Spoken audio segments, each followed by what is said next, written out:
Hello. Okay, so the topic that I want to explore today is what do we do when we're riding an emotional wave? Now, what do I mean by that? I mean that when we're in a space of feeling a lot of sadness or rage or things that aren't comfortable and we're like, I just want to get out of this. It came up for me because I was in a session this week and I had a dear client of mine say to me, I'm so sick of being sad. I've been in this cycle before. Why haven't I evolved? Why am I not moving beyond that, right? And how many times have you felt that? I felt that. Oh my gosh. You're like, I'm here again? Really? Wow. Okay, great.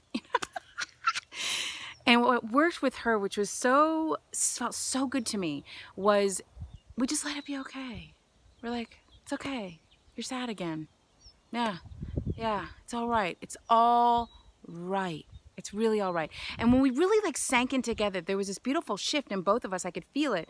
Not only did it move, it really moved really fast, but we were more closer. It was like she was closer with herself. It was like so much love flooded in. And as love beings, we just got to talk about how can we get more love flooding in.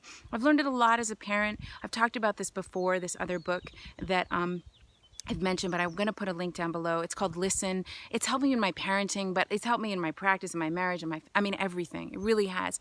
And it talks about how we can listen and show up for each other. And what do we do when we ride emotion? It's been very helpful when I'm dealing with my son who's integrating ego, who's landing on planet Earth as almost a 4-year-old. And he gets these waves, right? A tantrum, totally normal developmentally, right? It's just what happens. But what happens, I see in myself and a lot of parents, is that we feel we did something wrong, right? Like, oh my gosh, like I did something wrong. And what if it's right? What if that wave of emotion that he's going through is exactly what he needs to do? And it's a release and it's right on course and we need to just create the safe structure. No, you can't bite, you can't hit, but I'm going to hold you and I'm going to let you let all this out. And what happens is like the next day, the next hour, like after you go through that, you feel so much of a release. And so I was thinking to myself this morning, what if we gave ourselves permission, right? To do that, because we don't, right? We're constricted, we're constrained. That's how we're programmed. But what if we're like, no, I need a tantrum right now. And that's okay. I'm not going to hit anybody. I'm not going to curse at anybody. I'm not going to that's where we're evolved, right? That's where the evolution comes in. I'm going to be in a love space, but I'm going to let it be okay. It's going to be okay for me to be raging right now or to be sad. Yes, that's what I saw when I was a kid. I see it a lot in men, that they're continuing rage cycles. With women, they're continuing sad cycles. It's because that's what they saw, that's what they witnessed. And what we're doing is we're being called to bring more evolution to it. So it's not that these cycles are bad, right? That's what we want to switch here. It's actually incredibly productive of a form of release. Yes, yes, yes. They're actually a good thing, right? Because on the other end, you're closer to the people, you're closer to yourself. You're in that space of love that we can give to each other when we say, it's okay, it's all right, you're going to get through this, let it move through you. It's so ridiculously powerful. 2 other things I wanted to talk about to help us as we're riding an emotional wave. One is touch, right? Touch is so essential for us. So more massage, more hugs, 5 hugs a minimum a day. And you got to be long ones, like 5 to 10 seconds. You add that in, not only will the emotional waves be easier to release and to ride through, but it's going to create that buffer and that self-support. So you maybe not have as much stress in your life. Right? Touch. We are not touching each other as much anymore. We used to live in tribes where we'd cuddle and sleep in big rooms all together. That's the way it used to be. And so we're disconnected. And so let's connect more. Let's touch more. Let's touch each other more. Make love to yourself more, right? And if all of this feels far away, connect more with the animal kingdom. I've talked a little bit about this before. I'm also going to put some books down that I just have been really, really inspired by. Amelia Kincaid, Communication with Animals, and really just getting so much wisdom from these furry beings. And a lot of us have pets, but what can help us ride these emotional waves is to hold them more, touch them more, give them your attention. I've given my dog some big stuff, and they do it every single time. I'm like, can you guys work on this? Can you guys do that for me? And they're like, yeah, sure, no problem.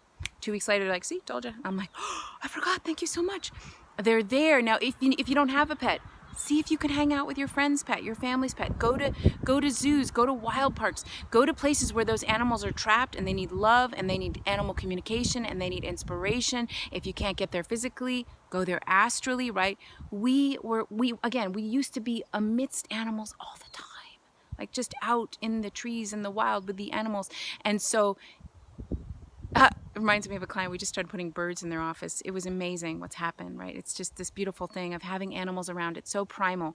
So as you're riding these emotional waves, get really good at supporting yourself with the animals around you. They're here to support you. They're here to love you. They're here to take your stress on.